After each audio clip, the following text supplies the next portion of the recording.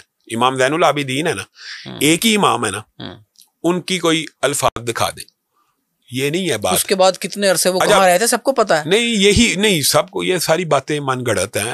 ایک بات بھی اگر درست ثابت ہو, ہم تو سند کے اوپر چلنے والے لوگ ہیں, ایک روایت صحیح سند سے ثابت ہو ہمیں اس کے ماننے کے اوپر. آپ میرے سامنے دیکھیں, میں پبلکلی کہہ رہا ہوں, آپ میرے سامنے ایک روایت پیش کریں, اس کے قتل کے اندر ملوث ہے, میں اس کا نام لے کے لعنت کروں گا. یعنی آپ یزید کو ملعون نہیں رحمۃ اللہ علیہ سمجھتے ہیں؟ نہیں, میں اس کے بارے میں خاموش ہوں. ہمارے اہل حدیث اسکول آف تھاٹ, سنیں اہل حدیث اسکول آف تھاٹ ہے نا, اسکول آف تھاٹ ہے یہ پورا, کہ اس سے نہ ہم محبت کرتے ہیں نہ اس کو ہم گالی دیتے ہیں. کیوں؟ اس کی ایک وجہ یہ ہے, مجھے بتائیں کہ ہر برے بندے کو گالی نکالنا کیا فرض ہے؟ میں کہتا ہوں ایسے آدمی کو تو عین ایمان ہے. عین ایمان ہے. جس نے سیدنا حسین کو قتل کیا وہ ملعون ہے. بس بات ہے. آپ بات سمجھیں, ایک بندے کی تحقیق کے مطابق بات کرنی ہے نا. ہم نہ اس سے محبت کرتے ہیں نہ اس کو سب و شتم کرتے ہیں. ہمارا تو عقیدہ تابعین کے بارے میں بھی یہ ہے. ہم اس سے اگر اوپر والی سٹیج میں جائیں تو اس کے اوپر تو اجماع امت ہے کہ کسی صحابی کے اوپر تو سب کرنا ویسے ہی. یزید کے بارے میں تو پتہ چل گیا کہ آپ اس کو معصوم سمجھتے ہیں. نہیں میں نہیں, پھر وہی بات میں کہتا ہوں, سیدنا حسین کا ہر قاتل ملعون ہے.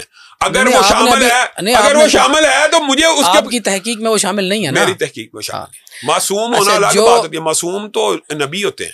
حضرت سعد بن ابی وقاص کا بیٹا عمر سعد یزید کی فوج کا سپہ سالار تھا. یہ باتیں یہ بھی غلط ہے, پرانی باتیں. پرانی بات نہیں ہے یہ تو, اس پہ تو سنی کتابوں میں بھی میں یہ کہہ رہا ہوں, اگر اس موضوع کے اوپر تو بات وہ ہوگی سند کے ساتھ باحوالہ, یہ باتیں وہاں پہ ہوں تو پھر یعنی اگر آپ کو میڈیا اس چیز کی اجازت دے تو آپ علماء کے ساتھ یہ ڈیبیٹ کرا دیں. میں تو یہ سمجھتا ہوں کہ یزید سے کیا رسول اللہ کی زندگی میں دین مکمل ہے. یہ بڑی عام فہم بات ہے. میں کہتا ہوں لیٹس سپوز, میں آپ کا بیانیہ مان لیتا ہوں, یزید ملعون ہے, یزید خبیث ہے, مان لیا, میں نے مان لیا, سمجھے. اسلام کے کسی رکن کو کوئی فرق پڑتا ہے؟ اللہ سے ڈرنا بڑا فرق پڑتا ہے. نہیں فرق پڑتا شام بھائی, بہت فرق پڑتا ہے. نہ 5 نمازیں 3 بنتی ہیں, نہ قرآن میں تحریف ہوتی ہے, نہ دین و شریعت میں تحریف ہوتی ہے. جو آپ کہہ رہے ہیں 2 لاکھ لوگ جنہوں نے ابھی جماعت اہل حدیث جوائن کیا ہے, ان کو حقیقت پتہ چل جائے گی. وہ کہیں گے یار ہمارا صدر جمعیت اہل حدیث کہہ رہا ہے کہ یزید ملعون ہے, یزید قاتل حسین ہے. نہیں, اس سے دین کے اندر کیا فرق آئے گا؟ دین سے میں کوئی فرق نہیں آئے گا. مجھے بتائیں 5 نمازیں 3 ہو جائیں گی؟ نبی کہہ کے گیا ہے کہ میں 5 نمازیں 3 ہونا, دین ہمارا رسول اللہ کی زندگی میں مکمل ہوا کہ یزید کے دور میں 5 نمازیں 3 ہونے کا فائدہ نقصان کی بات نہیں ہے. بات یہ ہے کہ نبی ہمارے بیچ اپنی شریعت اور اطرت کو چھوڑ کے گیا ہے. اگر ہم اس کی اطرت کی اس لحاظ سے خدمت کر دیں کہ ہم ان کی عزت کہیں, آج کے لوگوں کو بھی بتائیں کہ وہ اتنے بڑے لوگ تھے اور میں اہل حدیث ہو کے مان رہا ہوں. آپ کا خیال ہے آپ اس کے اگر آپ نے یہ بنوانا تو آپ سیدنا حسن حسین کی شان ہم سے بیان کروائیں, ہم نہ کریں پھر کے.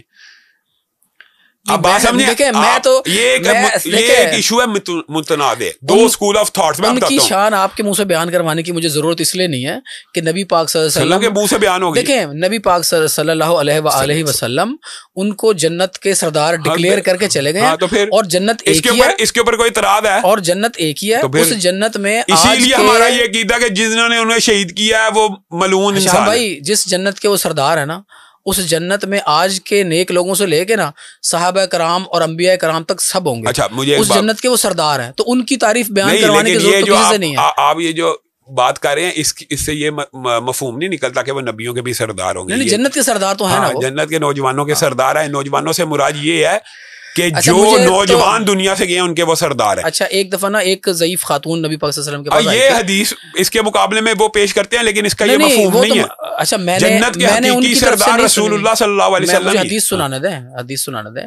ایک خاتون آئی تھی نبی پاک صلی اللہ علیہ وسلم کے پاس, انہوں نے کہا جی میرے لیے دعا کرے کہ میں جنت میں جاؤں. تو نہیں جائے گی, جوان ہو کے جائے گی. اس کے کان میں کوئی بات کی, وہ رونے لگ گئی, پھر مسکرانے لگ گئی. تو لوگوں نے پوچھا, صحابہ کرام نے پوچھا, تو انہوں نے کہا کہ میں نے پہلے اس کو کہا ضعیف نہیں جائیں گے, پھر میں نے کہا کہ اللہ تعالیٰ سب کو جوان کر کے 33 برس کی عمر ہوگی. اس کا مطلب یہ ہے, لیکن اس کا مطلب یہ نہیں کہ جو بوڑھے فوت ہوئے ہیں وہ بھی جوان کی کیٹیگری میں آئیں گے. 70 حوروں کا بوڑھے کیا کریں گے؟ جو میں کہا جو بوڑھے فوت ہوئے ہیں ان کو بوڑھا ہی اٹھایا جائے گا. نہیں, وہ سب جوان ہو کے جائیں گے جنت میں, جوان ہو کے جائیں گے, لیکن ان کو بوڑھا کنسیڈر کیا جائے گا, ان کو جوان کنسیڈر نہیں کیا جائے گا. یہ بات ذرا تھوڑی سی آپ کو سمجھنے میں حدیث کے مفہوم میں فرق ہے. ایمان یہ ہے, ہمارا بھی ایمان ہے, عقیدہ یہ ہے کہ وہ نوجوان ہیں جنت کے سردار, نوجوان ہیں جنت کے سردار ہیں, جنت میں سب نوجوان ہوں گے. اچھا, یہ لیکن اس سے مراد یہ وہ نبیوں کے سردار ہوں گے. اچھا چلے آگے ہم چلتے ہیں. یہ بتائیں شام بھائی, آپ نے لوگوں کو جوڑنے کے لیے کیا کام کیا ہے آپ کی جماعت نے؟ اس کے اندر ہم یہ جو مشترکات ہیں, مثلا جوڑنے کے اندر ہمارا جو کردار ہے وہ کسی سے ڈکا چھپا نہیں ہے. امت کے کچھ مشترکہ مسائل ہیں جن کو ہم اجاگر کرتے ہیں. ہم یہ سمجھتے ہیں یہ جو اب ہم نے باتیں کی ہے تو جزوی اور فروعی مسائل ہیں, ان کے ساتھ دین اور اسلام کے کسی ایک جز کے اندر کوئی فرق نہیں پڑتا بالکل بھی. ہاں محبت اہل بیت تو ایمان کا حصہ ہونا چاہیے. بے شک ہے, وہ جس کے اندر نہیں ہے محبت تو وہ تو نہیں ہے, مظاہرہ اس کا ایمان اچھا ویسے نا سوال سے میں ہٹ جاؤں گا, لیکن میں آپ کو ایک اپنا ایکسپیرینس بھی بتا دوں, اور اگر آپ چاہیں تو ایک مشورہ بھی دوں آپ کو. آپ نہ کبھی, میری خواہش ہے, میری دعا بھی ہے, آپ کبھی 3 دن کے لیے کربلا جائیں.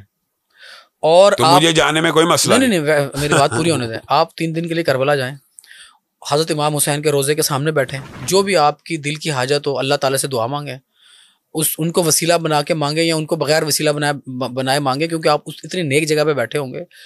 3 دن وہاں پہ آپ گزاریں. میں کہتا ہوں آپ کے دل کی گواہی آپ کو بتائے گی کہ حقیقت کیا ہے, یزید کیا ہے, اہل بیت کی محبت کیا ہے. یار اہل بیت کی محبت تو آپ نے میرے خیال میں کہتا ہوں یزید کی حقیقت بھی آپ کو وہاں بیٹھ کے پتہ چل جائے گی.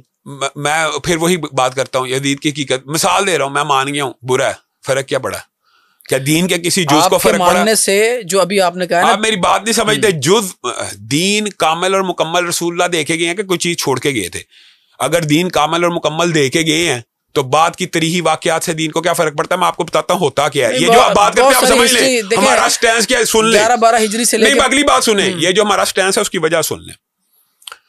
اصل پرابلم یہ ہے کہ رسول اللہ صلی اللہ علیہ وسلم کی بعض احادیث کو ٹویسٹ کیا جاتا ہے. اس لیے میں یہ بات نہیں کرنا چاہتا, آپ نے کیا تو سن لیں.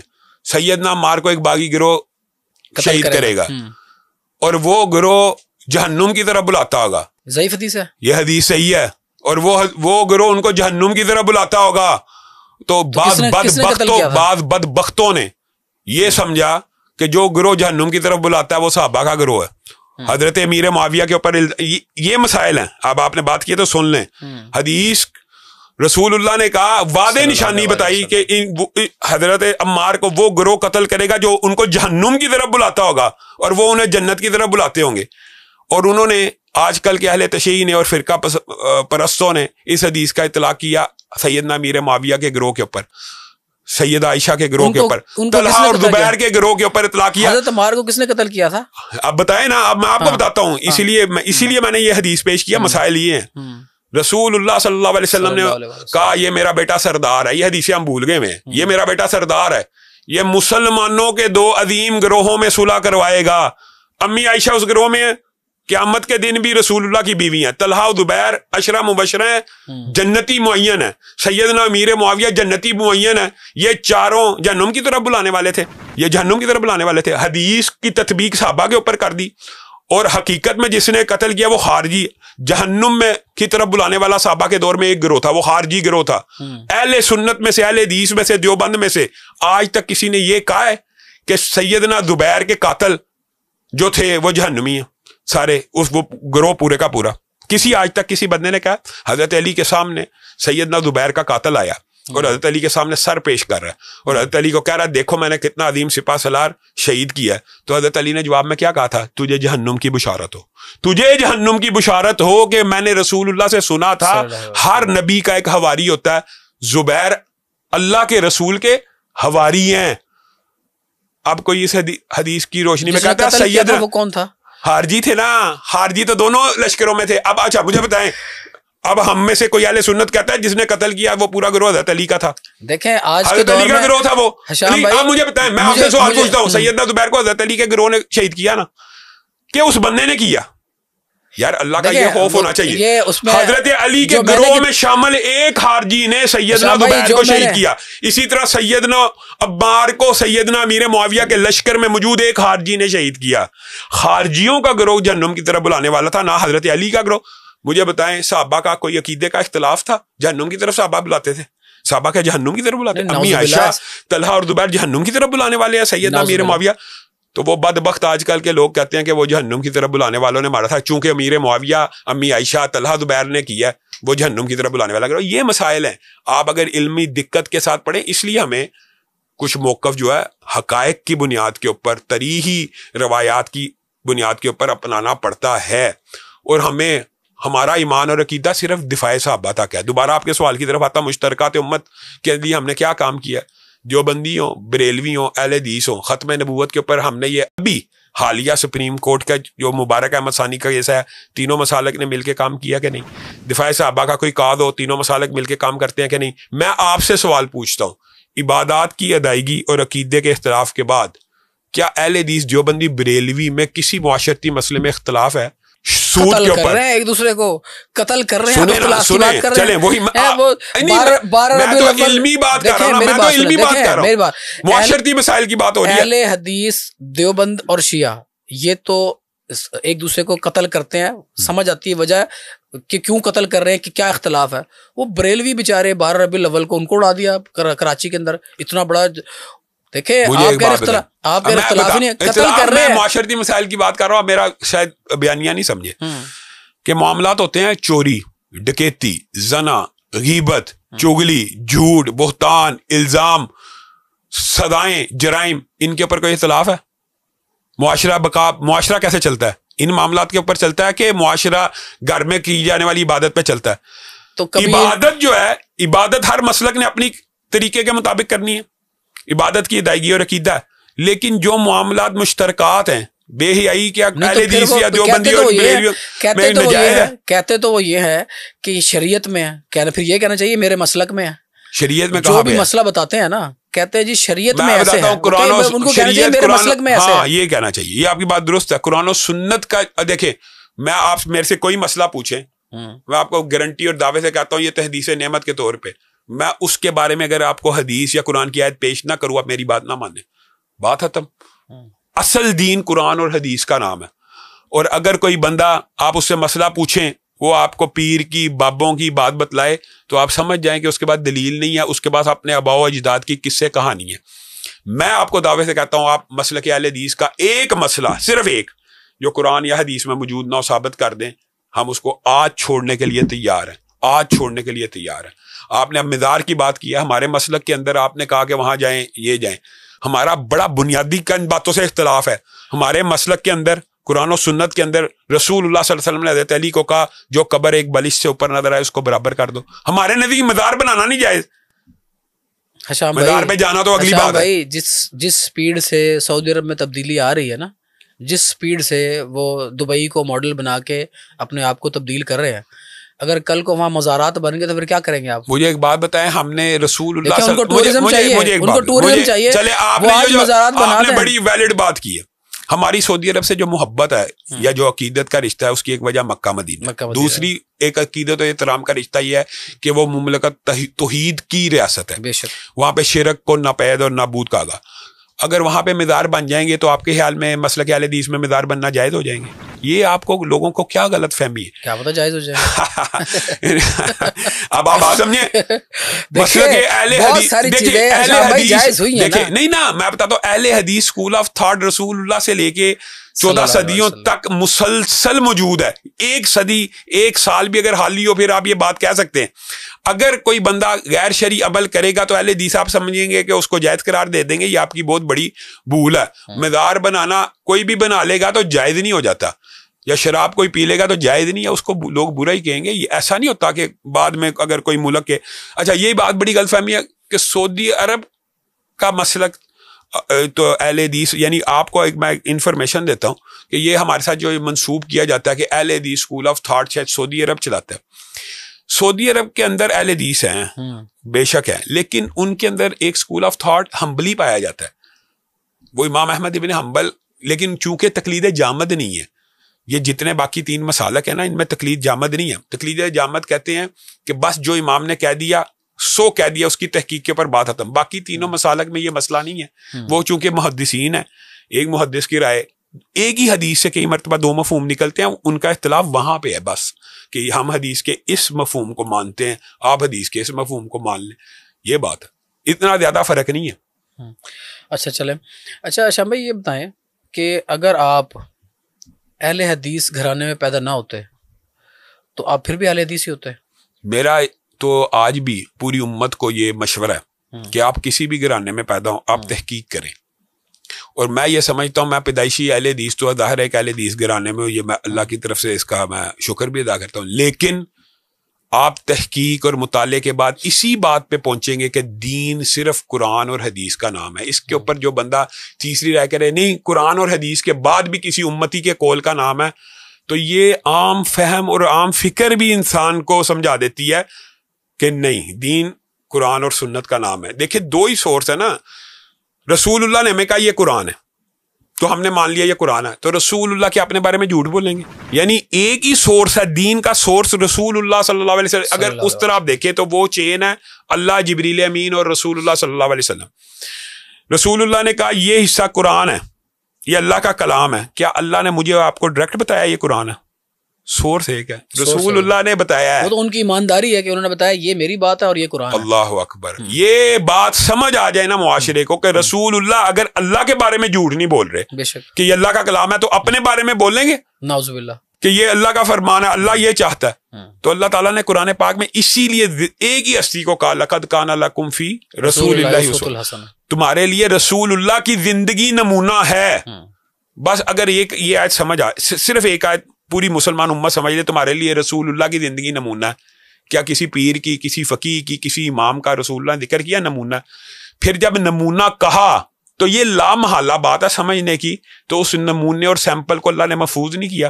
مثال دے رہا ہوں, اللہ قرآن میں 700 جگہ پہ کہہ رہا ہے جو رسول اللہ کی حفاظ کرام جو ہیں قرآن کا کرشمہ ہے. نہیں حفاظ کے قرآن کے علاوہ کی بات کر رہا ہوں, رسول اللہ کی زندگی کہ رسول اللہ کی پیروی کرو, رسول اللہ جس طرح کہیں ویسے کرو, رسول اللہ جو رسول اللہ کے سامنے اونچی زبان میں رسول اللہ جو عطا کریں اس کو لے لو, اونچی زبان میں نہیں. اچھا یعنی میں حیران ہوتا ہوں کئی لوگ آج کل معاشرے میں, یہ بڑا فتنہ ہے کہ قرآن کو میں مانتا ہوں لیکن حدیث کو اس لیے نہیں مانتا, حدیثیں بات میں لکھی گئی ہیں. بھائی میری بات سنیں کہ رسول اللہ کی زندگی نمونہ صبح دوپہر شام پوری 24 گھنٹے کی ہے یا نہیں؟ اگر تو ہے تو اللہ تعالیٰ نے اس کو محفوظ کیا کہ نہیں؟ ان علینا جمعہ و قرآن ثم ان علینا بیان, ہم نے اس قرآن کو نازل کیا, ہم اس کی تلاوت کروائیں گے. لا تحرک بھی لسانہ کا, آپ تیز تیز مت پڑھیے, ہم اس کی حفاظت کرنے والے. پھر اللہ نے کہا ہمارے ذمے اس کا بیان, وانزلنا الیک الذکر لتبین للناس, ہم نے آپ کے اوپر قرآن نازل کیا تاکہ آپ بیان کریں. وہ بیان محفوظ نہیں ہے. یعنی آپ ایک دردی کو سوٹ دیتے ہیں, بڑی عام فہم بات ہے سمجھنے کی, اور آپ اس کو کہتے ہیں کہ یار سوٹ سی دو سیمپل کے مطابق, سوٹ سی دو. آپ 10واں فون کریں گے نا, وہ کہیں گے یار سیمپل کا ہے, سیمپل کے بغیر کہہ رہے ہو. اللہ 700 جگہ کہہ رہا ہے رسول اللہ کی پیروی کرو اور سیمپل محفوظ نہیں ہے. اللہ کی قسم رسول اللہ کے صبح سے لے کے شام تک, شام سے لے کے صبح تک ایک ایک چیز ریکارڈڈ اور محفوظ ہے, اس کو ہم حدیث مانتے ہیں. اہل حدیث تمام حدیث بیان کیوں نہیں کرتے؟ ہم ہر بہت ساری حدیث اسکپ کر جاتے ہیں. یہی بات ہے. یہ آپ میں آپ کے سامنے کتنا بڑا دعویٰ کیا ہے, میں آپ کے سامنے اتنا بڑا دعویٰ کیا ہے کہ مجھے ایک صحیح حدیث آپ لے آئیں. شام بھائی, اہل حدیث اسکول آف تھاٹ کے بڑے بڑے علماء کرام نے مجھے پروگرام سے پہلے اور پروگرام کے بعد کہا ہے کہ یار ٹھیک ہے حدیث تو یہاں بیان کرنا کیا ضروری تھا؟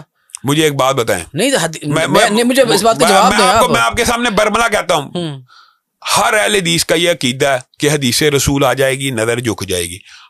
میں نے آپ کے سامنے کتنا بڑا دعویٰ کیا, ایک حدیث لے ہیں کہ رسول اللہ نے ایک دفعہ زندگی میں یہ عمل کیا, اگر اہل حدیث اس کے اوپر عمل نہ کریں تو میں ذمہ دار ہوں. لیکن اگر آپ یہ کہیں کہ ضعیف اور من گڑت روایات کو بھی آپ صحیح مان لیں, وہ نہیں مانتے اہل حدیث, صحیح نہیں مانتے. ہاں دوسری بات جو آپ نے کیا, ہو سکتا ہے کسی عالم نے آپ کو کہا ہو, ہر موقع محال کے اوپر ہر حدیث تو نہیں بیان کی جا سکتی. مثال کے طور پہ جس طرح مجھے ایک بات بتائیں, ابھی ہم بیٹھے گفتگو کر رہے ہیں کشمیر ایشو پہ, تو کیا لازم ہے فلسطین ایشو بھی بیان ہو؟ جیسے کہ شاید ترمذی میں ہے یا مسلم میں ہے, غدیر خم کے بارے میں جو حضرت علی کو جب نبی پاک صلی اللہ علیہ وسلم نے کہا تھا من کنتم مولا فہذا علی مولا, تو یہ حدیث آپ اہل حدیث نہیں بیان کرتے ہیں؟ آپ کے خیال میں یہ حدیث اہل حدیث منع کرتے ہیں, کہتے ہیں یار نہ بیان کیا کریں. ہم اس حدیث کو بیان کرتے ہیں, ہم کہتے ہیں یہ ٹرانسلیشن غلط ہے. جو آپ سمجھتے ہیں یہ رسول اللہ صلی اللہ علیہ وسلم نے حضرت علی کو جو اپنا دوست بنایا یا مولا بنایا یا امت کو کہا ہے, تو کیا آپ کے خیال میں اس پہ کہ ہمیں اعتراض ہے؟ ہم یہ کہتے ہیں کہ اس کے اندر سے یہ مطلب ڈرائیو کرنا, یہ مطلب اخذ کرنا کہ رسول اللہ نے اپنے بعد حضرت علی کو خلیفہ بنایا, یہ غلط ہے. وجہ کیونکہ ولایت تو دین اپنی من کو یار کیوں نہیں دی دین ہے بولے. ہاں تو میں یار یہ پھر علی ولی اللہ کہنا پھر ٹھیک ہو گیا اس کا مطلب, تو اس کا کون مخالف ہے؟ دیکھیں ہر بات کو اپنی, اس حدیث سے جو مطلب اخذ ہوتا ہے ہم اس کے مخالف ہیں. علی ولی اللہ, میں کہتا ہوں یہ تو جس کا عقیدہ نہیں ہے کہ علی اللہ کے دوست ہے, جس کا یہ عقیدہ نہیں ہے وہ ظالم ہے. یعنی آپ بات سمجھیں، اس کو کلمے کا حصہ بنا لیا. نہیں بات سمجھے، ہر جگہ یہ بیان کرنا ضروری ہے. کلمہ قرآن پاک میں ہے کہیں پہ؟ ہاں لا الہ الا اللہ ہے قرآن پاک میں. کس جگہ پہ؟ وہ قرآن کی آیت ہے یار، میں آپ کو بتا پڑھنے کا حوالہ دیتے ہیں پوری اس کا. ہر نبی نے ایک ہی دعوت دی ہے کہ لا الہ الا اللہ، یہ کلمہ پورا کلمہ. اچھا محمد رسول اللہ الگ موجود ہے، لا الہ الا اللہ محمد رسول اللہ ایک جگہ پہ نہیں ہے، قرآن پاک میں نہیں ہے لیکن حدیث کی کتاب میں ہے. میں نے وہی آپ سے پوچھا قرآن پاک میں کہاں ہے؟ ہاں قرآن پاک میں نہیں ہے، قرآن پاک میں لا الہ الا اللہ اور محمد رسول اللہ الگ موجود ہے، الگ الگ جگہ. محمد رسول اللہ پہ تو کسی کا اختلاف ہی نہیں ہے. ہاں بس وہ تو نبی پاک صلی اللہ علیہ وسلم آخری نبی ہیں ہمارے. وہ تو قرآن پاک نے الگ بیان کر دیا نا، ولیکن رسول اللہ و خاتم، یعنی اس کے اندر کوئی بہام نہیں ہے، یہ کوئی راکٹ سائنس نہیں، یہ صرف اشکالات پھیلائے جاتے ہیں. حدیث میں پورا کلمہ بھی موجود ہے، حدیث میں پورا کلمہ بھی موجود ہے. اس بات کو مانتے ہیں کہ تمام احادیث ہر جگہ بیان کی جا سکتی ہیں؟ میں یہ بات کہتا ہوں کہ احادیث کا جو مفہوم بیان کیا جاتا ہے نا وہ فرق ہے. مثلا ہمارے نزدیک یہ ہے، اب سن لیں، آپ نے بات کی ہے، رسول اللہ صلی اللہ علیہ وسلم جب لکھوانا چاہتے تھے اور جو لکھوانا چاہتے تھے وہ امی عائشہ نے بتا دیا، انہوں نے کہا میں لکھ دیتا ہوں تیرے باپ کی خلافت کو. ہمارے نزدیک یہ صحیح حدیث ہے نا بخاری کی، قلم دوات والی بات. ہمارے نزدیک وہ سمجھتے ہیں حضرت علی، ہم یہ کہتے ہیں پھر اللہ کے رسول جو الفاظ کے ہیں نا وہی کافی ہیں. یا باللہ والمؤمنون، یا باللہ والمؤمنون، اللہ بھی اور مومن بھی ابو بکر کے علاوہ کسی کو خلیفہ نہیں بنائے. جو پیپر اور کاغذ قلم مانگا نبی پاک صلی اللہ علیہ وسلم نے تو انہوں نے خلافت لکھنی تھی، پھر حضرت امی عائشہ کو انہوں نے بتا دی میں نے یہ لکھنا تھا. یہ کہہ رہے ہیں آپ؟ ہاں یہ صحیح بخاری شریف میں موجود ہے کہ اللہ بھی اور مومن بھی ابو بکر کے علاوہ کسی کو خلیفہ نہیں چنیں گے. ہمارا یہ اہل سنت کا اجماع ہے. اب جو آپ حدیث غدیر کی بات کر رہے ہیں نا، وہاں سے ان کا عقیدہ یہ ہے کہ رسول اللہ نے خلیفہ بنایا ہے. اب بات سمجھ رہے ہیں؟ پھر وہ دوسری حدیث یہ پیش کرتے ہیں، بات آئیے اس کو علمی طور پہ بھی سمجھیں. اما ترضان تکون منی بمنزلتی ہارون من موسیٰ، یہ حدیث پیش کرتے ہیں کہ یہ بھی حضرت علی کو خلیفہ بنایا رسول اللہ نے کہ تیری میرے سے وہ نسبت ہے جو موسیٰ کی ہارون سے نسبت ہے. وہ کہتے ہیں اس حدیث سے ثابت ہوتا ہے کہ حضرت علی خلیفہ ہیں. اب آپ سے میں سوال پوچھتا ہوں، خلیفہ بعد میں آنے والا ہوتا ہے کہ زندگی والا ہوتا ہے؟ بعد میں آنے والا ہوتا ہے نا. تو حضرت جو ہارون ہے، حضرت ہارون حضرت موسیٰ کی زندگی میں فوت ہوئے ہیں کہ موسیٰ کے بعد رہے ہیں؟ حضرت موسیٰ کی زندگی میں فوت ہو گئے. تو یہ حدیث حضرت علی کے اوپر کیسے لاگو کرتے ہیں؟ یہ اختلافات ہیں. اختلاف کو اپنے پیمانے پہ یہ کہنا کہ اہل حدیث حضرت علی کو ولی اللہ نہیں مانتے، کوئی ایک اہل حدیث ایسا نہیں ہو سکتا جو حضرت علی کو ولی اللہ. چلیں اس سے ہم نکل کے اور موضوع پہ آتے ہیں. یہ جو ہمارے علماء کرام ممبر پہ بیٹھ کے جس زبان کا استعمال کرتے ہیں، حرام. بہت سارے لوگوں نے تو علماء کرام ہیں بھی نہیں اور انہوں نے داڑیاں رکھ لی اور وہ نمونہ بن گئے ہیں، بلکہ گندی گالیاں دیتے ہیں. اور میں کہتا ہوں براؤ صاحب اس کے اندر یہ تو ہمارا مشترکہ ایشو ہے. آپ جو اس طرح کی زبان استعمال کرتے ہیں ان کے خلاف ہیں. اس کو ممبر رسول پہ، اچھا مجھے بتائیں، رسول اللہ صلی اللہ علیہ وسلم کا یہ جو ممبر ہے اس کو ممبر رسول کہا گیا ہے. کیا رسول اللہ صلی اللہ علیہ وسلم نے اپنی پوری زندگی میں ایک مرتبہ بھی اس ممبر سے گالی دی ہے؟ نہیں دی. ہاں تو پھر ہمارے لیے ان کی زندگی نمونہ جو دیتا ہے وہ بدبخت ہے. اور اس کو ممبر رسول پہ علماء کرام کو اور ایسے ریسرچرز کو اگر کہیں فلاں جانور سے تشبیہ دیں، جانوروں کا کہیں، ان کے بارے میں آپ کی کیا رائے ہے؟ نہیں کہنا چاہیے، حرام ہے. دوسری بات ایک اور بھی سن لیں. نہیں اگلا میرا بس ہو گیا. نہیں ایک بات اور بھی ہے نا یار. جی ممبر رسول کا تقدس پمال اس طرح بھی ہوتا ہے، تو دوسری طرح جو ہو رہا ہے، جو آپ یہ سمجھتے ہیں کہ ڈھول بجانا مسجد میں جائز ہے یا موسیقی سے مسجد میں تو نہیں ہو سکتا نعوذ باللہ. تو پھر یار وہاں پہ باجے ہیں نا تو اس کو بھی درباروں میں بجاتے ہیں ڈھول، مسجدوں میں بھی بجا رہے ہیں. کوئی نہیں، ویڈیو سوشل میڈیا کے اوپر وائرل ہو گئی ہیں اس دفعہ. وہ ایک تھا، کیا نام تھا اس کا یار، جس نے ڈائریکٹر نے فلم بنائی، وہ گانا شوٹ کر لیا تھا، وہ تھا بیچارہ. نہیں مسجدوں کے اندر ڈھول دھمکے عام ہو رہے ہیں، یہ اس کو بھی آپ کنڈیم کریں. ہاں کنڈیم کریں یہ بھی. اچھا یہ بتائیں کہ انجینئر محمد علی مرزا سے کیا مسئلہ ہے آپ کا؟ یہی اختلاف ہے صحابہ کے بارے میں زبان درازی کا. مثلا چلیں آپ نے پوچھ لیا، میں کیونکہ موٹے بات میں اس سے پہلے مجھے فیڈ بیک یہ ملا کہ آپ کہتے ہیں وہ جہلمی، آپ کہنا چاہ رہے ہوتے ہیں جہنمی. نہیں اللہ معاف کرے، میں نے کبھی نہیں کہا، آپ ثابت کر دیں. نہیں اچھا چلیں اختلاف بتائیں. اختلاف سن لیں، لمبی چوڑی فہرست ہے. نمبر 1، مرزا جہلمی صاحب فرماتے ہیں کہ قرآن پاک کو بغیر ترجمہ پڑھنا ایسے ہے جیسے فرینچ میں گالیاں نکالنا. اب مجھے بتائیں کہ قرآن پاک کو بغیر ترجمہ پڑھنا ایسے ہے اللہ کے کلام کو جیسے فرینچ میں پڑھنا. ہاں ثواب ہے، بالکل. الف لام میم 30 نیکیاں ہیں، بے شک. اس کا کسی کو ترجمہ آتا ہے؟ نہیں. تو بغیر ترجمہ پڑھنا ثواب ہے کہ گناہ؟ ہم تو ثواب سمجھتے ہیں. تو پھر یہ مردے کا یہ فتویٰ. پھر اگلی بات سمجھے، وہ اپنے بارے میں بغیر مرزے کا، مرزا کیا ہے اس کو؟ مرزے کہہ رہے ہیں. اچھا مرزے جو یار کبھی آپ اس طرح کہتے ہیں جیسے تو گالیاں قادیانی کو جو ہے کیا نام ہے اس کا ملعون جو ہے جس نے قادیانی, کبھی آپ اس کو اس طرح سے پکارتے ہیں جیسے آپ غلام احمد قادیانی کو پکار رہے ہوتے ہیں. ہماری پکار پہ بھی اعتراض ہے اور اس کی گالیوں پہ بھی نہیں. اچھا دوسری بات یہ ہے, مجھے ایک بات بتائیں, وہ یہ کہتا ہے, یہ دیکھیں یار دکھ اور افسوس ہوتا ہے, یہ ابھی ہم نے جو پیچھے ڈسکس کیا نا یہ اس کے الفاظ ہیں کہ جہنم کی طرف بلانے والا گروہ امی عائشہ, طلحہ, زبیر اور سیدنا امیر معاویہ کا. یہ وہ بڑے بڑے ریفرنسز دیتا ہے ویسے یار. پھر وہی بات آ گئی جہنم کی طرف صحابہ بلاتے ہیں, تو یہ لوگوں کے اندر جو اتنا بڑا فتنہ پھیلا رہا ہے. نعوذ باللہ صحابہ کرام تو جہنم کی طرف نہیں بلا سکتے, لیکن ابھی آپ نے کہا ہے کہ غلطی تو کسی سے بھی ہو سکتی ہے, جو انسان ہو. نہیں خارجی تھے, وہ خارجی تھے, اللہ کے رسول نے بیان کر دیا نا. کیا کوئی ایسا خارجی تھا جو نبی پاک صلی اللہ علیہ وسلم کی زندگی میں آیا تھا نبی کریم کے پاس؟ نہیں, ایمان کی حالت تک رہا نبی پاک صلی اللہ علیہ وسلم کی زندگی تک, بعد میں خارجی بن گیا. نہیں میں آپ کو بتاتا ہوں نبی کریم نے, میرے سوال کا جواب دیں, ایسے کوئی صحابہ کرام ہیں. یہ بات یاد رکھیں, کوئی صحابی جو ہوتا ہے نا اس کی شرط یہ ہوتی ہے ایمان کے اوپر فوت ہوا. یہ بات ذہن میں رکھیں, ہاں یہ بات شرط ہے. نبی پاک صلی اللہ علیہ وسلم کی زندگی تک ایمان پہ نہ ہو اور فوت بھی ایمان پہ ہوا ہو تو اسی کو صحابی کہتے ہیں, ورنہ تو مرتد نہیں تھے ہوگے. جیسے کربلا میں مسلمہ کذاب, کربلا میں کئی لوگ شامل تھے جو صحابہ کرام. میں یہی کہہ رہا ہوں مسلمہ کذاب, یار اس سے بڑی کیا دلیل ہے؟ مسلمہ کذاب کے خلاف صحابہ نے جہاد نہیں کیا. مانعین زکوٰۃ جو تھے, منکرین زکوٰۃ, اس کو سیدنا ابو بکر نے کیا کہا تھا کہ جو نماز اور زکوٰۃ میں فرق کرے گا میں ان کو مرتد سمجھتا ہوں. تو اس صحابی کی شرط یہ ہوتی ہے حالت ایمان میں رسول اللہ کا دیدار کیا اور حالت ایمان میں دنیا سے گیا. یہ عام فہم بات ہے, یہ اشکالات.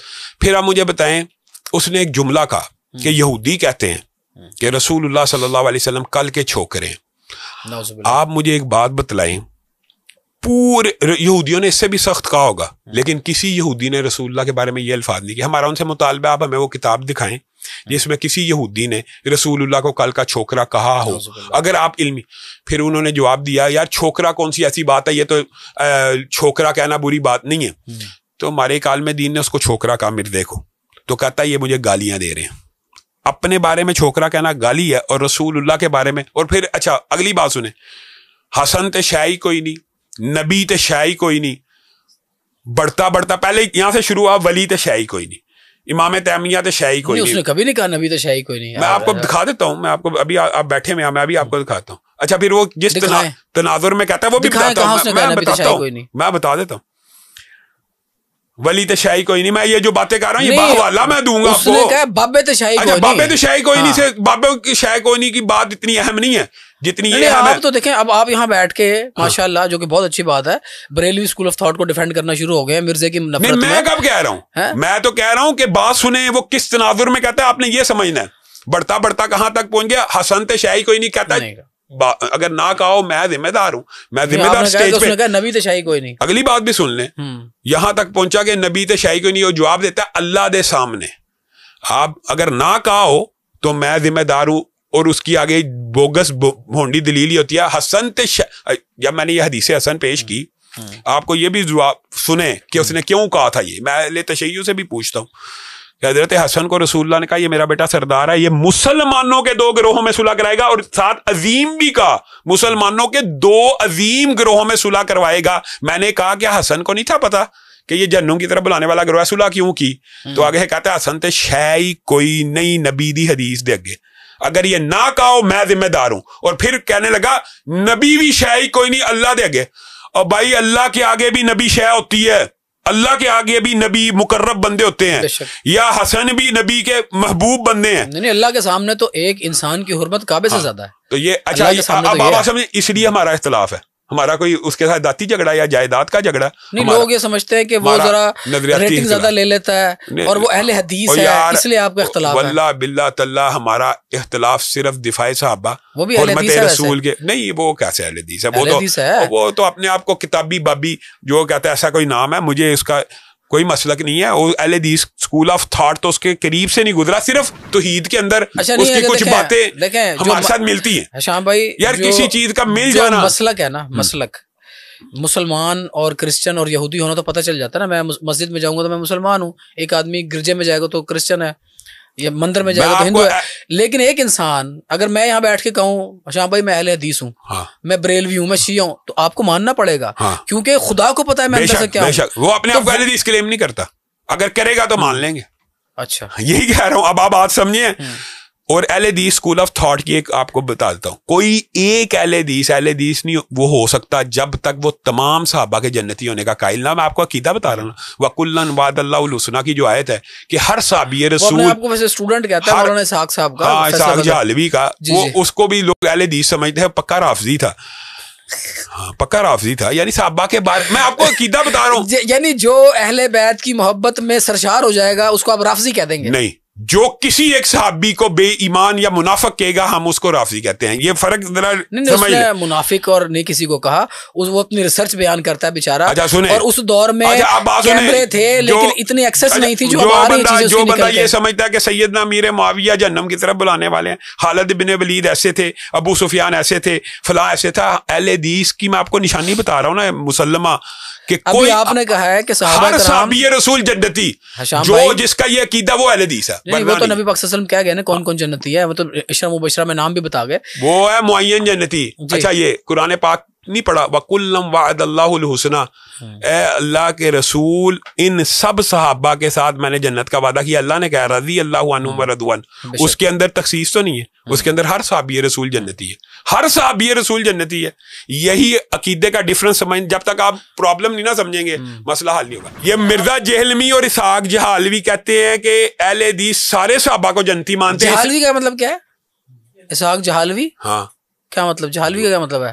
جو آپ نے اسحاق جہالوی کی بات کی ہے اس کا نام اسحاق جہالوی ہی ہے. اچھا, آپ شاید جہالت سے رہ رہے ہیں, وہ جہال والا ایک گاؤں ہے. جی جی مجھے پتا ہے. ہاں تو اب بات سمجھیں, وہ ہے ویسے اسم با مسمى ہی. تو اسحاق جہالوی صاحب یا مرزا جہلمی صاحب اپنے آپ کو اہل حدیث کہتے رہے ہیں, ویسے نہیں کہا. اسحاق جہالوی اور مرزا جہلمی کا یہ نقطہ نظر ہے کہ اہل حدیثوں کے ہم قریب ہیں اور اہل حدیث ہمارا اتفاق ہو جائے گا. یہ جو 12-13 ہے نا, 12-13 صحابی, ان کو اگر یہ برا مان لیں, کیوں مان لیں جن کو اللہ نے اچھا ماننا ہے. اچھا پھر آگے سے ایک دفعہ عجیب بات کرتا ہے, کہتا ہے رضی اللہ تو میں کہہ لیتا ہوں, رضی اللہ تو میں کہتا ہوں, لیکن اور یار اللہ کے الفاظ کہہ رہا ہے کہ رضی اللہ نے کہا ہے, اللہ ان سے راضی ہے, تو ناراض ہو جائے گا تو کیا فرق پڑ جائے گا. تو ہم یہ 12-13 کی تخصیص کے قائل نہیں ہیں. اہل حدیث وہی ہے جو سارے صحابہ کو جنتی مانگے گا. جو میں کہتا ہوں اس کی ایک دلیل ہے قرآن کی, اور حدیث آپ کو رکھتا ہوں, کوئی ایک دلیل سن لیں آپ کو یاد آ جائے گی. تعلیم بھی فرما دیں, اسی میں فائدہ ہو جائے گا ہمیں. یہ رضی اللہ اور علیہ السلام میں فرق ذرا پلیز بتا دیں. وہ یہ بھی بتاتا ہوں ایک, لیکن جدوی ایک بات ہے, کوئی مسلمان میں آپ کو کافر کہوں یا آپ مجھے کافر کہیں, صحیح حدیث ہے, نہیں بری بات نہیں ہے یار, یہ مسئلہ عقیدے کا. تو رسول اللہ صلی اللہ علیہ وسلم نے فرمایا دونوں میں سے ایک ہو جاتا ہے. اگر میں نے آپ کو سچا کہا تو آپ ہو گئے, اگر آپ کو غلط کہا تو میں نے جو جھوٹا بہتان باندھا میں ہو گیا. بالکل ایسے ہی. اب ایمانداری سے بتائیے کہ جو بندہ ایک صحابی کو بے ایمان کے, بری بات ہے, بہت بری بات ہے. بری بات نہیں ہے, وہ بے ایمان ہے. یعنی ایک مسلمان کو بے ایمان کہنے سے بندہ بے ایمان ہوتا ہے, صحابی کو کہنے سے نہیں ہوتا. یار اس کے بارے میں اتنا فراح دل نہ رکھے. میں یہ کہتا ہوں اگر مرزا جہلمی یا اسحاق جہلوی کسی ایک صحابی کو بے ایمان کہتے ہیں, وہ دنیا کے سب سے بڑے بے ایمان ہیں, اور قرآن کی آیت ہے. یہ بعض صحابی کربلا کے اندر موجود تھے, ایک صحابی بھی نہیں تھا موجود. ان کی اولادیں یار, پھر ابھی آپ نے بدل لیا ان کی اولادیں, یار صحابی اور اولادیں. یار پھر وہی بات صحابی کی لفظ کی بات ہے. سعد بن نبی وقاص کا بیٹا تھا, اور نہیں ہے وہ بھی نہیں ہے, وہ ایک الگ بحث ہے. لیکن عمر سعد نہیں تھا, عمر کی جو بات ہے وہ ایک الگ بحث ہے. وہ اگر میں عمر عاص نہیں کہہ رہا, میں عمر سعد کہہ رہا ہوں. ہم اس کے اوپر بھی ڈبیٹ کر لیں گے اگر آپ کا دل کرے گا, لیکن صحابی رسول تو میں کسی وقت آپ کو مناظرہ کسی سے کرا دوں گا. صحابی رسول کے اوپر جب بھی بات آئے گی اس کے بارے میں آپ یہ دیکھیں نا, یہ آپ نے اگر کوئی بات آپ نے اس کو تھوڑا سا اگر چانس دیا کہ یار ایک صحابی کو برا مان لو, بھائی ایک کو ماننے سے بھی ایمان چلا جاتا ہے. نہیں میں کب کہہ رہا ہوں ایک کو برا مان لو, میں تو کہہ رہا ہوں ان کو برا مان لو جو کربلا میں جنہوں نے قتل کیا. میں یہ کہتا ہوں جس نے سیدنا حسین کو قتل کیا وہ جہنمی ہے, بے ایمان ہے, لعنتی ہے, ہمیں اس پہ کوئی اعتراض نہیں. لیکن آپ کہیں کہ وہ جس کون ہے, وہ صحابی ہے. نہیں میں آپ سے اگر وہ صحابی ہوگا, ہم سے جب آپ پوچھیں گے, ہم تو سیدنا عمار کے قاتل کو خارجی سمجھتے ہیں. اہل سنت کا اجماع ہے, صرف اہل حدیث کا نہیں, دیوبندی بریلوی صاحب کا, کہ وہ خارجی تھے. اسی طرح سیدنا زبیر کا قاتل بھی, اگرچہ وہ حضرت علی کے گروہ میں تھا تو کیا اس کا ذمہ حضرت علی کے اوپر ہے؟ اگر وہ عمار بن یاسر کا قاتل سیدنا امیر معاویہ کے گروہ میں تھا ان کے اوپر ہے. تو یہ باتیں نا, اس طرح کی باتیں کر کے مشکوک, یہ ہمارا اور مرزا جہلمی سے کیا اختلاف ہونا بتائیں, کوئی اختلاف نہیں. اس کے علاوہ کیا اختلاف ہو سکتا ہے؟ اور ابھی آپ نے جو بات کی ہے اس کی میں آپ کو ویڈیوز بھیج دیتا ہوں کہ حسن تے شاہی کوئی نہیں، فلاں تے شاہی کوئی نہیں، بھیج دیتا. آپ اہل تشیع کو کافر سمجھتے ہیں؟ میں ہر اس بندے کے ایمان کا قائل ہوں. آپ ایک تو نا جواب دیتے ہیں گوگلی والے انداز میں. نہیں گوگلی نہیں، میں سیدھی بات کرتا ہوں. گوگلی پتہ کیا ہوتی ہے؟ گوگلی ہوتی ہے لیگ بریک، جاتی ہے آف بریک. میں نے آپ سے پوچھا ہے کہ آپ اہل تشیع کو کافر سمجھتے ہیں؟ آپ مجھے ایک بات بتائیں، اس کا جو جواب ہے کسی کی معین تکفیر کرنا جائز ہے اسلام میں؟ بالکل بھی نہیں ہے، حرام ہے. اس لیے آپ سے پوچھا ہے. حرام ہے کہ میں نے تو لگی لپٹ نہیں رکھی. میں نے بھی نہیں لگی لپٹ رکھی. جو بھی کلمہ گو ہے وہ مسلمان ہے. نہیں وہ تو کہتے ہیں علی ولی اللہ، لا الہ الا اللہ محمد الرسول اللہ علی ولی اللہ. اب آپ ان کو کافر سمجھتے ہیں کہ مسلمان سمجھتے ہیں؟ ہر کلمہ گو مسلمان ہے، ہم ان کو مسلمان سمجھتے ہیں جب تک یہ کسی صحابی کو کافر نہ. لیکن آپ کے مسلک کے بہت سارے لوگ فتویٰ دے چکے ہیں ان کو کافر ہونے کا. اگلی بات سن لینا. جب تک اہل تشیع میں سے کوئی بندہ کسی صحابی کو کافر یا بے ایمان نہیں سمجھتا وہ ایماندار رہتا ہے. جو علماء کرام عین اسلام پہ جو لوگ قائم ہوں، جو اہل بیت کی محبت میں سرشار ہوں، ان کو کافر کہیں، ان علماء کرام کے بارے میں آپ کی کیا رائے ہے؟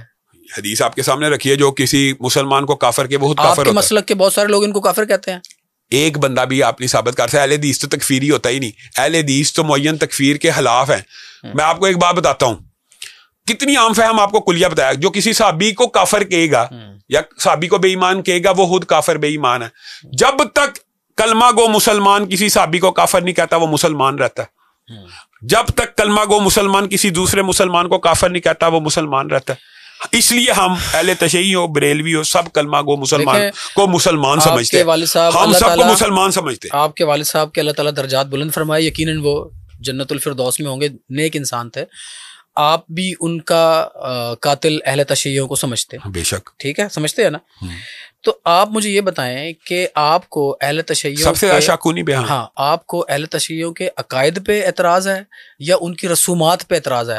پورا سوال سن لے. عقائد سے مراد جو ابھی آپ نے بتایا، رسومات وہ 10 محرم مناتے ہیں، وہ چہلم مناتے ہیں، وہ پیٹتے بھی ہیں اپنے آپ کو اہل بیت کی محبت میں. آپ کو ان رسومات سے اختلاف ہے یا آپ کو ان کے عقائد سے اختلاف ہے؟ میں یہ بات سمجھتا ہوں کہ جب تک اہل تشیع مقدسات اہل سنت کا احترام کرتے رہتے ہیں ہمارا ان کا اختلاف رہتا ہی نہیں. کیونکہ بقائے باہمی نہیں کرنی. اختلاف 3 بنیاد پہ ہوتا ہے، شرک، بدعت اور توہین. یہ 3 بنیادیں ہیں نا اسلام کی، شرک، بدعت اور توہین. یہ جو آپ رسومات کی بات کرتے ہیں نا، یہ اس کو آپ یہ بھی آج کنسیپٹ کلیئر کریں. اہل حدیث اس کو بدعت سمجھتے ہیں. اوکے، سمجھ رہے ہیں؟ جب غیر اللہ سے مانگتے ہیں اس کو اہل حدیث شرک سمجھتے ہیں. کفر اس کو بھی نہیں کہتے، شرکیہ عمل سمجھتے ہیں. کفر ہی ہو گیا، شرک تو کفر ہی ہے نا. اچھا، شرکیہ عمل ہونا کفر نہیں ہوتا. ایک آدمی خدا کے برابر کسی کو سمجھنا شروع ہو گیا ہے، شرک کر رہا نا، تو شرک کفر ہی ہو گیا نا ایک قسم کا. یہ بھی ٹھیک ہے، لیکن کفر ہم تب سمجھتے ہیں جب وہ کسی صحابی کو کافر کہتے ہیں. بس یہ عام فہم بات ہے. یہ اختلاف کی 3 چیزوں کا بیان کر دیا. کوئی اہل تشیع جب حضرت علی کو اللہ کے برابر کرے گا تو اس نے شرک کیا. جب یہ رسومات منائے گا بدعت کی ہے. اور جب کسی صحابی کو کافر کہے گا تو اس کا ہم سمجھتے ہیں ایمان ختم ہو جاتا ہے. بس یہ عام فہم بات ہے. اس میں کوئی راکٹ سائنس بھی نہیں ہے. یہ حدیث اور قرآن سے ثابت ہے. آپ نے اب تک ہمارے تقریباً 30 منٹ سے زیادہ ہمارا ہو چکا ہے ریکارڈنگ ٹائم. آپ ماشاءاللہ صحابہ کرام کی محبت میں سرشار ہیں، لیکن اہل بیت کا ذکر آپ نہیں کرتے. مجھے ایک بات بتائیں، یہ بھی آپ نے جو سوال کیا، آپ مجھے بتائیں کیا اہل بیت صحابہ نہیں ہے؟ کیوں نہیں ہے؟ وہ تو نبی کی خاندان ہے. یہ جو ڈفرنس پیش کیا گیا نا، میں اس کے خلاف ہوں. اہل بیت صحابہ نہیں ہے. اچھا، آپ سوال کا جواب دے رہے تھے، رضی اللہ اور علیہ السلام بتا رہے تھے. وہ بھی میں بتانا آپ، لیکن اس سوال یہ بھی بڑا اہم ہے. ہم یہ سمجھتے ہیں، اچھا یہ تھوڑا ایلیبوریٹ ہونا چاہیے. ہم رسول اللہ کے گھر والے رسول اللہ کی بیویوں کو بھی سمجھتے ہیں، بے شک، رسول اللہ کی بیٹیوں کو بھی سمجھتے ہیں، رسول اللہ کے بیٹوں کو بھی سمجھتے ہیں، اور ہم انہیں اصحاب رسول بھی سمجھتے ہیں. واللہ باللہ تعالی کوئی بندہ اہل حدیث اسکول آف تھاٹ کا کسی اہل بیت کو جو رسول اللہ کی زندگی میں ایسا نہیں ہے جو صحابہ نہیں سمجھتا ہو. سمجھتے ہیں. اور دوسری بات یہ ہم یہ سمجھتے ہیں کہ پورے جمی صحابہ میں انبیاء کے بعد افضل ترین انسان سیدنا ابو بکر ہیں، وہ بھی رسول اللہ کے سسر ہیں. ایک عام سی بات ہے، آپ جس سے محبت کرتے ہیں نا، میں بھی اس سے محبت کروں گا نا. میں مطلب سپوز آپ کا ایک بھانجا بھتیجا، آپ کا بیٹا ہے، لازمی بات ہے، بچوں سے سب کو پیار ہوتا ہے. جب وہ آئے گا میں بھی اس کو پیار کروں گا، بے شک، اس کو چاکلیٹ لے کے دوں گا تو میں آپ کو بڑا اچھا لگوں گا. ٹھیک ہے. آپ جس محبت سے اہل بیت کا ذکر کرتے ہیں، صحابہ کرام کا ذکر کرتے ہیں، لیکن اتنا ذکر آپ اچھا میں نہیں کرتے اہل بیت کا۔ اس کی وجہ بتا رہا ہوں کہ ہمارے نزدیک اہل بیت بھی صحابہ ہیں، ہمارے نزدیک صحابیت، دیکھیے سیدنا حسن حسین کو ہم آپ کے حال میں صحابہ نہیں سمجھتے؟ کیوں؟ ہاں تو پھر کیا مسئلہ؟ اس لیے جب ہم صحابہ کا ڈیفینڈ کر رہے ہوتے ہیں سارے اہل بیت اس میں شامل ہوتے ہیں۔ لیکن آپ نے بھی یہ بھی کہا تھا کہ صحابہ انسان تھے، انسانوں سے غلطیاں ہو سکتی ہیں۔ ہاں لیکن ہاں چلیں صحابہ معصوماً الخطا نہیں تھے، اس بات کے اوپر آیت ہے، لیکن مغفوراً الخطا تو ہے نا۔ معصوماً الخطا اور مغفوراً الخطا فرق بتا دیں مجھے نہیں۔ معصوماً الخطا ہوتا ہے کہ جو غلطی کر ہی نہ سکے، وہ انبیاء کے بارے میں، وہ رسول اللہ صلی اللہ علیہ وسلم کے بارے میں جو غلطی کرنے بھی لگے تو اللہ روک دے کیونکہ وہی آتی ہے، معصوم اس کو کہتے ہیں۔ اور مغفوراً الخطا ہوتا ہے جو غلطی کر بھی لے تو اللہ اس کو معاف فرما دیتے ہیں۔ مغفوراً الخطا کہ اللہ تعالیٰ نے ان کی غلطیوں کو معاف کر دیا۔ سیدنا یعنی صحابہ کرام کو غلطی کریں گے تو اللہ تعالیٰ ان کو معاف کر چکا ہے، یہ اللہ نے قرآن میں کہہ دیا نا کہ ہم نے ان کو معاف کر دیا۔ دیکھیں حضرت چاہے علی، وہ قاتل حسین بھی ہوں، یار صحابی ہو ہی نہیں نہ سکتا، آپ بات نہیں سمجھے، ہو ہی نہیں سکتا، پاسبل نہیں ہے۔ حضرت علی کو رسول اللہ نے ایک مرتبہ کہا میں تجھے دعا نہ سکھاؤں جس سے تیرے گناہ معاف ہو جائیں، اور پھر کیا کہا؟ اگرچہ تیرے تو گناہ معاف شدہ ہیں۔ پھر بدری صحابی کے بارے میں حضرت عمر نے کہا میں اس کو قتل نہ کر دوں، تو رسول اللہ نے کہا تجھے نہیں پتا کہ بدر والوں کے سارے اگلے پچھلے معاف؟ اس کا مطلب ہے صحابہ معصوماً الخطا نہیں ہے، مغفوراً الخطا ہیں۔ اور اب آتے ہیں رضی اللہ اور علیہ السلام۔ بنیادی طور پہ یہ جو اصطلاحات ہیں نا، رضی اللہ کا کہنے کا مطلب رضی اللہ اس لیے آیا جاتا ہے، یہ اللہ نے کہا ہے کہ اللہ ان سے راضی ہو گیا، اب یہ غلطیاں ان کی اللہ نے چھوٹی کمی کوتاہی بڑی بھی ہیں تو معاف کر دی ہیں، ان کو جنت میں داخل کیا۔ علیہ السلام کا اللہ تعالیٰ نے جتنی دفعہ ذکر کیا انبیاء کے ساتھ کیا تو ان کے اوپر اللہ کی طرف سے سلامت ہو، لیکن اس کا یہ مطلب نہیں ہے کہ میں آپ کو السلام علیکم نہیں کہہ سکتا، کہہ سکتا ہوں، لیکن اگر آپ مخصوص کریں گے جی علیہ السلام، میں نے حضرت ابو بکر علیہ السلام نہیں کہنا، حضرت عمر علیہ السلام نہیں کہنا، حضرت عثمان علیہ السلام نہیں کہنا، لیکن حضرت علی علیہ السلام کہنا ہے، تو آپ یہ اسکول آف تھاٹ سے آپ کا نظریہ واضح ہو جائے گا کہ آپ صرف ان اشخاص کو علیہ السلام مانتے ہیں جو آپ کے نزدیک ائمہ معصومین ہیں۔ یہ ایک عقیدہ ہے اہل تشیع کا، ائمہ معصومین کا، وہ ان کو علیہ السلام کہتے ہیں، جو انبیاء کا درجہ، وہ ان کو ائمہ معصومین کہتے ہیں، یہ بھی یاد رکھیں۔ علیہ السلام کا ترجمہ کیا ہوتا ہے؟ تم پہ سلامتی ہو، تم پہ سلامتی، اس پہ سلامتی ہو۔ ہم مسلمان ایک دوسرے کو کہہ سکتے ہیں، کہنے میں حرج نہیں ہے، یعنی کہنے میں حرج نہیں، لیکن حضرت علی علیہ السلام والے اگر حضرت ابو بکر علیہ السلام بھی تو کبھی گئے۔ فرما دیں حشام بھائی، ہم نماز پڑھتے ہیں نا، ہم کہتے ہیں اللہم صلی علی محمد وعلی آل محمد کما صلیت علی ابراہیم وعلی آل ابراہیم، یعنی ہم حضرت ابراہیم علیہ السلام اور ان کی آل پہ درود بھیجتے ہیں، بے شک، تو ہم رسول اللہ پہ پہلے بھیجتے ہیں، تو نبی پاک صلی اللہ علیہ وسلم اور ان کی آل پہ اگر ہم درود بھیجیں علیہ السلام کہہ دیں تو کیا فرق ہے؟ مجھے ایک بات بتائیں، درود اللہم صلی علی محمد ہے نا، صلی کا کیا مطلب ہوتا ہے؟ اللہ ان کے اوپر رحمتوں کا نزول فرمائے، درود بھیجے، یہ کہنے میں اس طرح اس کا مطلب یہ ہے کہ ہم آپ میں تو اس کا مطلب سمجھتا ہوں اس کا مطلب علیہ السلام ہے۔ نہیں وہ سلامتی، وہ السلام علیکم کا مطلب ہوتا ہے، وہ سلام سے بہرحال درود افضل ہوتا ہے سمجھ رہے ہیں، درود و سلام میں درود کی افضلیت ہے، سلام بہرحال اس سے۔ اچھا دوسرا ایک اور میں یہ کہتا ہوں اسلام کے ایک اہل تشیع سے میں نے سوال پوچھا تھا تو انہوں نے اس کا مجھے یہ جواب دیا، انہوں نے کہا کہ جو انسان پیدا مسلمان نہیں ہوا اور وہ نبی پاک صلی اللہ علیہ وسلم سے ملاقات کے بعد مسلمان ہو گیا اور پھر اس کو صحابی کا درجہ مل گیا تو وہ رضی اللہ اس کے نام کے ساتھ آپ لگا سکتے ہیں، لیکن جو پیدا ہی مسلمان ہوا ہے اور نبی کی اولاد میں سے بھی ہے اور یا نبی کے قریب ترین لوگوں میں سے ہے، اس کو آپ علیہ السلام کہہ سکتے ہیں۔ نہیں مجھے ایک بات بتائیں، یہ جو ڈفرنس ہے یہ کس نے بتایا؟ کیا رسول اللہ کی شریعت میں یا رسول اللہ نے زندگی میں کبھی بتایا؟ میں اگر اپنی بات کروں، میں تو جیسے نماز میں حضرت ابراہیم علیہ السلام اور ان کی آل پہ درود بھیجتا ہوں، اسی طرح میں نبی پاک صلی اللہ علیہ وسلم ہم تو پہلے بھیجتے ہیں، ہم اللہم صلی علی محمد وعلی آل محمد ہم نہیں کہتے، نماز ہی مکمل نہیں، شام بھائی نماز ہی مکمل نہیں، وعلی آل ہی اسکپ کر جاتے ہیں کئی لوگ۔ کون؟ کئی لوگ اسکپ کر درود جاتے ہیں ابراہیمی میں آل کے بغیر مجھے فون کر کے تصحیح کی ایک آدمی نے کہ یار یہ آل ہی نہ کہا کریں آپ۔ نہیں یہ نہیں ہو سکتا، میں آپ کو ایک بات بتا رہا ہوں، میں آپ کو ایک بات بتاتا ہوں، آپ علیہ السلام کے لیکن آپ ہمارا مطالبہ بھی مانیں، پھر آپ نے اگر علیہ السلام ان کو کہنا تو حضرت ابو بکر کو بھی کہیں گے، ہم کوئی اعتراض نہیں، وہ تو ماشاءاللہ عشرہ مبشرہ میں سے ہے، تو پھر علیہ السلام ان کو کیوں نہیں کہہ رہے؟ ان کے بارے میں تو قرآن میں آپ نے کہا نا رضی اللہ آ گیا تو ان کے اتنا اللہ تعالیٰ نے شام بھائی جو ٹائٹل اللہ تعالیٰ نے ان کو دے دیا وہ زیادہ بڑا ہے، میرے کہنا زیادہ بڑا، تو پھر یہ بھی سمجھنا چاہیے، اس لیے ہم اہل بیت کو صحابہ بھی مانتے ہیں، سمجھے؟ تو علیہ السلام کہنے سے کوئی بندہ زیادہ سمجھتا ہے کہ زیادہ فضیلت ہے، یہ بات نہیں ہے، صحیح ہے. اچھا لیکن ایک اور جو ہم عام سوسائٹی میں دیکھتے ہیں نا, اہل تشیعوں کے ہاں نا ہمیں شدت تھوڑی سی کم نظر آتی ہے ایز کمپیئر ٹو ادر مسالک. نہیں زیادہ ہے. مثلا جو بندہ گالیاں دیتا ہے وہ شدت پسند ہے, جو گالیاں نہیں دیتا وہ شدت پسند ہے. نہیں میں گالی نہیں کہہ رہا, جو غصے کا اظہار کرتے ہیں نا ممبر پہ بیٹھ کے, وہ باقی لوگ ذرا زیادہ کرتے ہیں. نہیں میرا خیال ہے آپ کے پاس سوشل میڈیا کے وہ کلپس نہیں پہنچے. سب سے زیادہ پاکستان میں تفرقہ ان ذاکروں نے پھیلایا جو صحابہ کے اوپر تبرہ کرتے ہیں, اور ان کے مذہب اور دین کا ایک حصہ تبرہ کرنا, اور وہ اس کو اپنے دین اور ریفرنسز بڑے مضبوط دیتے ہیں, مسلک کا حصہ سمجھتے ہیں. وہ ان کا مسلک تبرہ ہے, ان کے مسلک کا حصہ. تو اس لیے یہ آپ کیسے کہہ سکتے ہیں وہ سخت نہیں, وہ تو گالی سب و شتم کرنا اپنے مسلک کا حصہ مانتے ہیں. ہاں یہ آپ نے درست کیا, جو ان کے جید علماء ہیں نا ان کا رویہ معتدل ہوتا ہے, لیکن جو ان کے صحابہ کو برا بلا کہنے والے ہیں آپ ان کو دیکھ لیں. سیدنا ابو بکر کو گالی آپ کو نیٹ پہ مل جائے گا, سیدنا عمر کو مل جائے گی, سیدنا عثمان کو مل جائے گی.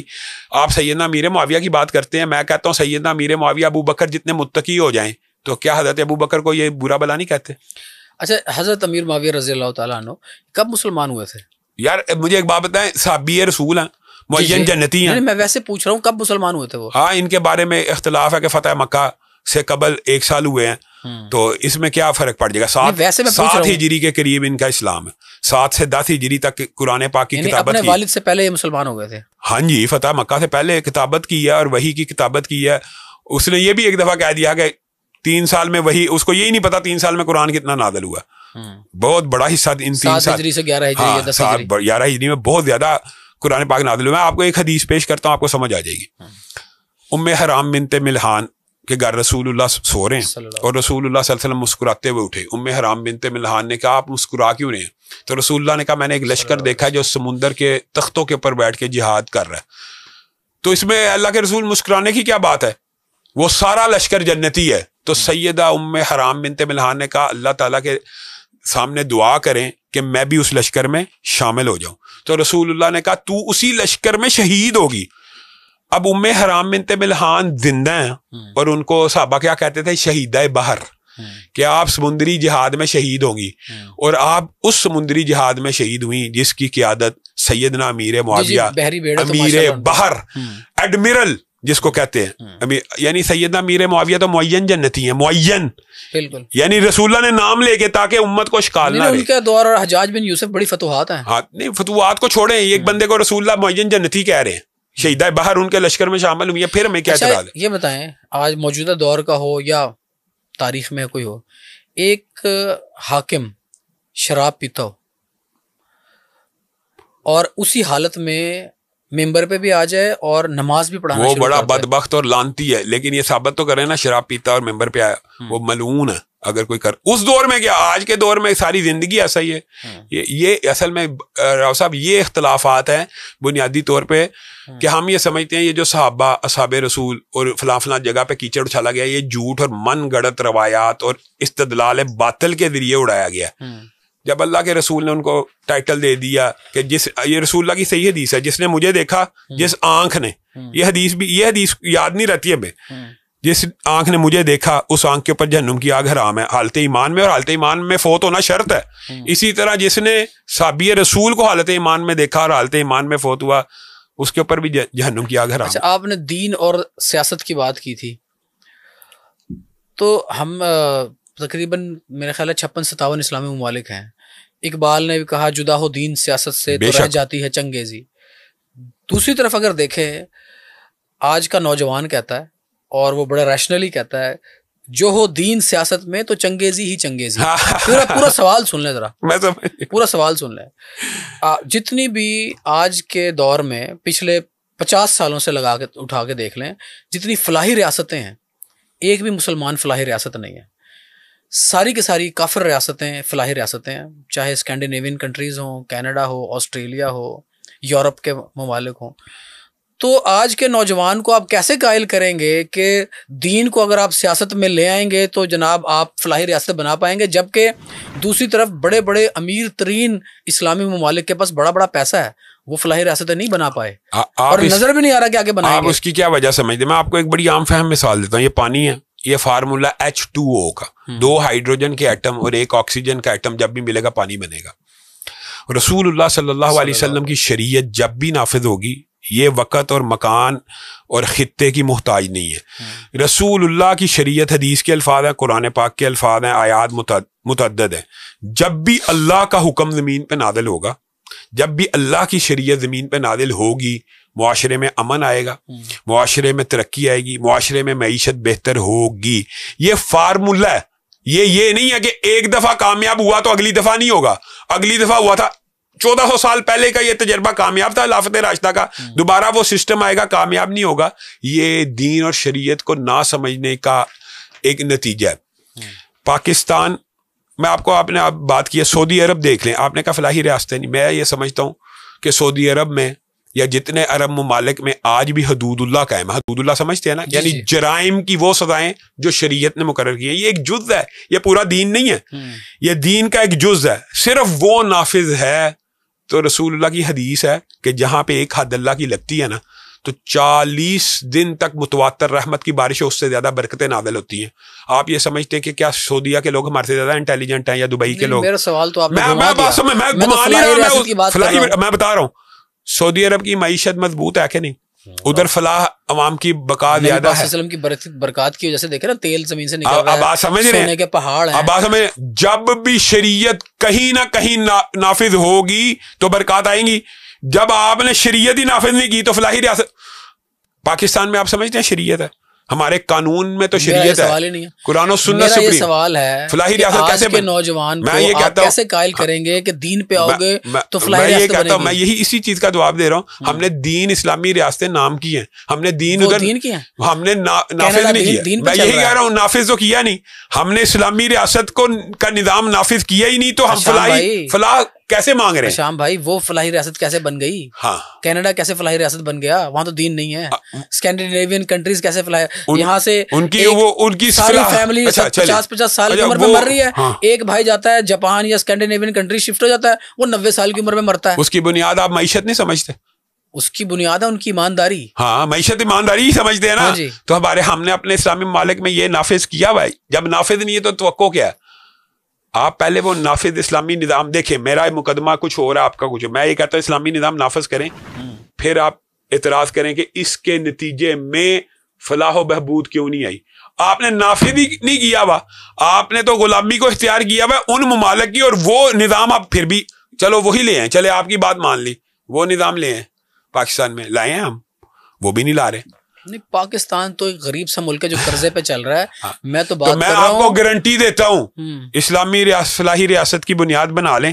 اگر پاکستان کی معیشت مضبوط نہ ہو, ہر نظام مالی ہے نا, ایک دفعہ دین شریعت. چلے ایک مثال آپ نے پوچھی ہے تو افغانستان جو پوری دنیا کا توڑا بوڑا بن گیا, جو پوری دنیا میں آج اس کا 1 روپیہ پاکستان سے زیادہ مضبوط کیسے ہو گیا؟ آپ سمجھتے ہیں اسلامی نظام کا ڈالر چھوڑ کے گیا, وہ کون سی فیکٹری چلا کے کتنی امپورٹ ہے؟ اس کا مطلب ہے ڈالر چھاپ رہے ہیں. کیا امپورٹ ایکسپورٹ ہے ان کی؟ نہیں, آپ نے ان کے اکانومی کی بات کی ہے. اکانومی کی میں یہ سمجھتا ہوں یہ اسلامی نظام کی برکت ہوتی ہے. سعودی عرب کی معیشت اسلامی نظام کی برکت ہے. یہ اسلامی جو حدود ایک جز ہے ان کی برکات ہے. آپ کو میں ایک اور دلچسپ بات بتاؤں, آپ نے سوال کیا ہے لیکن آپ تاریخ کے بھی اسٹوڈنٹ ہیں.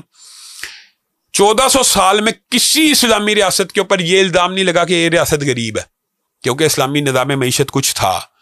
اسلامی بادشاہوں, یہ مغل بادشاہوں کے اوپر بھی زنا کے, کرپشن کے, شراب کے الزام لگے, غربت کا نہیں لگا. کیونکہ جب وقت آتا تھا تو جمعہ بھی پڑھا لیا کرتے تھے. تو میں یہ سمجھتا ہوں کہ اسلامی جو تخت ہوتا ہے نا, تخت رسول بھی, یعنی خلافت رسول صلی اللہ علیہ وسلم, ایک ہے ممبر رسول. ممبر رسول کو تو ہم کوشش کرتے ہیں پاک صاف ہو, چور زانی شرابی کھڑا نہ ہو, لیکن جو تخت رسول ہے نا اس کے اوپر چور آ جائے, ڈکیت آ جائے, وڈیرا آ جائے, لٹیرا آ جائے, جگیردار آ جائے, آپ کو بھی نہیں ٹینشن, مجھے بھی نہیں ٹینشن. یعنی تخت رسول کی کوئی اہمیت نہیں. اگر آپ تخت رسول کو بھی اسی طرح مقدس سمجھیں گے تو اللہ کی قسم فلاحی ریاست قائم ہوگی. ممبر رسول کو بھی مقدس سمجھنا چاہیے. ممبر رسول کو بھی وہ اس کی تو پھر بھی تحریک ہے نا. آپ بھی اپنی مسجد میں کسی زانی کو نہیں کھڑا کریں گے, بالکل بھی نہیں, پتہ چل جائے گا. لیکن تخت رسول میں بٹھا دیتے ہیں نا, بالکل نہیں چلے گا. لیکن مدارس کے اندر کئی زانی لگے پھر رہے ہیں. نہیں, لیکن ان کو تو سزائے موت دینی چاہیے نا. لیکن تخت رسول کے اوپر تو بیٹھے ہوئے ہیں نا, کسی کو کہ اعتراض ہے بھائی سزائے موت دینی چاہیے. ہمارے علماء کرام 200 کلومیٹر کا سفر طے کر کے بچانے کے لیے پہنچ جاتے ہیں, آپ کہہ رہے سزا دینی چاہیے. میں کہتا ہوں جو بندہ, پھر یہ وہی بات آ گئی کہ جو بندہ مجرم ثابت ہو اس کو دینی ہے کہ بے گناہ کو پھانسی لگا دینا. گناہ اور بے گناہ کا تعین عدالت کرے گی کہ میں کروں گا؟ عدالت کرے گی. تو پھر میں دوسرے دن مجھے کیسے پتا لگ گیا؟ عدالت کرے گی نا. دوسرے دن مجھے کیسے پتا لگ گیا کہ بے گناہ ہے؟ اچھا بات سنیں, یہی تو جھوٹ ہے نا, جھوٹ میڈیا کا پروپیگنڈا بڑا ہوتا ہے. عدالت سے بری ہوگا تو میں نے آپ کے سامنے اصول بیان کیا, آپ چیک کر لیں عدالت نے بری کیا کہ کسی مولوی نے بری. آخری حصے کی طرف آتے ہیں اپنے انٹرویو کے. آج کل ذاکر نائک صاحب پاکستان میں آئے ہوئے ہیں, جو وہ زبان استعمال کر رہے ہیں اس کے بارے میں آپ کی کیا رائے ہے؟ بنیادی طور پہ ایک لینگویج بیریئر ہوتا ہے. جیسے ان کے بارے میں ان کے آنے سے پہلے چند کلپ وائرل ہوئے 3-4. میں رسول اللہ صلی اللہ علیہ وسلم کو نہیں مانتا. ایک بندے نے لاکھوں لوگوں کو کہا کہ تم رسول اللہ کو نبی مانو تو تم مسلمان ہوگے. اس کے بارے میں یہ کلپ چلانا میں رسول اللہ کو نہیں مانتا. وہ کہنا یہ چاہتے تھے میں رسول اللہ سے نہیں مانگتا. اب ایک اس کے میں لینگویج بیریئر کی بات لینگویج بیریئر تو جیسا میں نے بھی کہہ دیا تھا, مجھے اس کا مطلب بتا دیں. میں وہ نہیں کہہ رہا, یہ مسائل ہے لینگویج بیریئر ہے ان کے. ایک لڑکی نے بڑا ریلیونٹ سوال پوچھا. اس نے کہا میں لکی مروت کی رہنے والی ہوں, پلیز میری زبان تھوڑی سی, میں پٹھان لہجے میں وہ بات کر رہی تھی کہ مجھے معاف کیجیے گا اگر آپ کو میری بات سمجھ نہ آئے. تو ساتھ اس نے کہا کہ ہمارے ہاں بڑا اسلامی ماحول ہے, 5 وقت کی لوگ نماز پڑھنے جاتے ہیں, شب جمعہ بھی پابندی سے ہوتا ہے, لوگوں نے داڑیاں بھی رکھی ہوئی ہیں, خواتین گھروں سے باہر عام طور پہ نہیں نکلتی انٹل انلیس. چلیں آپ یہ سوال مجھ سے پوچھیں. ہاں نہیں میں آپ سے نہیں پوچھ رہا, میں انہوں نے اس کو ایسے سنب کیا اور کہا معافی مانگو. نہیں میں اس سوال کا جواب دوں گا, میں اس سوال کا جواب دیتا ہوں. آپ کو نہیں پتا کہ ہمارے معاشرے میں ٹرک ڈرائیور بچہ ساتھ رکھتے ہیں؟ اچھا مجھے ایک بات بتائیں, آپ نے یہ جو لفظ کہا ہے میں ہوتا میں اس کا یہ جواب دیتا, یہ اسلامی معاشرہ نہیں ہو سکتا جہاں پہ بچے کے ساتھ ریپ ہوتا. یہ جواب ہے اس سوال کا. اور کیا ہے, آپ ساتھ کہہ رہے ہیں اسلامی معاشرہ, ساتھ کہہ رہے ہیں بچے کے ساتھ ریپ ہوتا ہے. یار اللہ کا خوف کرنا چاہیے. مطلب کہ ریپ کرنے والا معاشرہ اسلامی ہوتا ہے؟ آپ یہ کہیں کہ ہمارا معاشرہ بظاہر, ہم اسلامی جمہوریہ پاکستان میں نہیں رہتے. ہاں نام کا ہی ہے نا, جو بھی ہے. دیکھیں آپ بات سمجھے نا, دیکھیں اب آپ بات سمجھیے, میں سمجھتا ہوں بھائی KPK کے اندر نا زیادہ اسلام پریکٹس ہوتا ہے. لیکن آپ اس کو ایک میں مثال دیتا ہوں, میرے گھر میں جی زنا ہوتا ہے لیکن میرا گھر اسلامی ہے, یہ بات کہنا کوئی عقل کی بات ہے؟ تیرا گھر غیر اسلامی ہے یار, تیرے گھر میں اگر زنا ہوتا ہے, اگر شراب پی جاتی ہے, یہ بنیادی طور پہ یہ وہی بات ہے لینگویج بیریئر. اللہ تعالیٰ پردے پڑے رہنے دے, ٹھیک ہے, تو زیادہ اچھی بات ہے. بات یہ ہے کہ جہاں پہ زنا ہوتا ہے وہ اسلام نہیں ہے, جہاں پہ شراب پی جاتی ہے وہ اسلام نہیں ہے, جہاں پہ زنا ہوتا ہے وہ مدرسہ بھی نہیں ہے, جہاں پہ زنا ہوتا ہے وہ مسجد بھی نہیں ہے, جبکہ ممبر پہ بھی ممبر کے نیچے بچے کا زنا ہوا, قرآن پاک اوپر اس کو مینار پاکستان پہ ٹانگ دینا چاہیے نا, ٹانگا کیوں نہیں؟ وہ کیپٹل پنشمنٹ اسلام نہیں ہے. تو پھر اس بچی کو جو جواب دیا, سوال کرنا تو صحابہ کرام کی سنت ہے, وہ لڑکی سنت ادا کر رہی ہے. میں نے اصل میں بنیادی طور پہ اس لڑکی کا دیکھا نہیں ہے, اگر آپ مجھے دکھائیں گے. میں یہ سمجھتا ہوں کہ اگر انہوں نے کسی کے ساتھ سختی کی ہے تو نہیں کرنی چاہیے, لیکن مجھے یہ توقع نہیں ہے کہ وہ ایسے. میں ایک دفعہ نا, میں یہ نہیں بتاتا کون سی کلاس تھی, ہم ایک کلاس میں بیٹھے ہوئے تھے, فرسٹ لیکچر تھا. ایک اسٹوڈنٹ نے سوال کیا, بڑا ریلیونٹ کوشچن کیا, اس کو ٹیچر نے اتنی بری طرح سنب کیا کہ آس پاس والے سب ہو گئے اس ٹیچر سے سوال نہیں کرنا. ہاں یہ بھی ہوتا ہے, آپ ممبر رسول پہ بیٹھے ہوئے, ایک ریلیونٹ سوال کا آپ کو جواب نہیں آتا, یا آپ یہ نہیں کہتے کہ مجھے نہیں آتا. نہیں, اس سوال کا جواب یہ ہونا چاہیے تھا کہ ہمارا منافقانہ معاشرہ ہے. ہاں منافقت ہے, یہ منافقت ہے کہ ایک طرف آپ نے اسلام کا لبادہ اوڑھا ہوا ہے, داڑیاں رکھی ہوئی ہیں, شب جمعہ منا رہے ہیں اور لونڈے رکھے ہوئے ہیں آپ نے ساتھ. یہ حرام ہے, یہ اسلامی نہیں ہے, یہ منافقت ہے. دوسری بات یہ ہے کہ جو آپ یہ بات کر رہے ہیں نا کہ سنب تو کسی صورت نہیں کرنا چاہیے. جب تک ایک بندے نے 40 سال اوپن سیشنز کیے ہیں, سوالوں جواب کے اوپن سیشنز کیے ہیں, تو وہ یہ کنڈیم کر سکتا کہ کسی کوئی سوال نہ کرو. میرے خیال میں یہ غلط فہمی, یہ بھی ہمارا میڈیا بھی مثال دے رہا ہوں. تو ان کو غلط کہنا چاہیے نا, پھر ان کی تصحیح کون کرے گا؟ کس کی؟ ذاکر نائک صاحب کی تصحیح کون کرے گا؟ 40 سال انہوں نے اوپن سیشن لیا نا. یزید کو رحمت اللہ علیہ بھی کہتے ہیں ہمارے بچوں کو سنب بھی کر رہے ہیں, سوال بھی نہیں کرنے دے رہے. نہیں, 40 سال انہوں نے سوال جواب کی نشستیں اٹینڈ کی ہیں, وہ سوال جواب کرنے میں تو انہوں نے اوپن انویٹیشن دیا ہوا ہر ایک کو کہ کریں. ہمیں کیا پتا, اوپن انویٹیشن ہمارے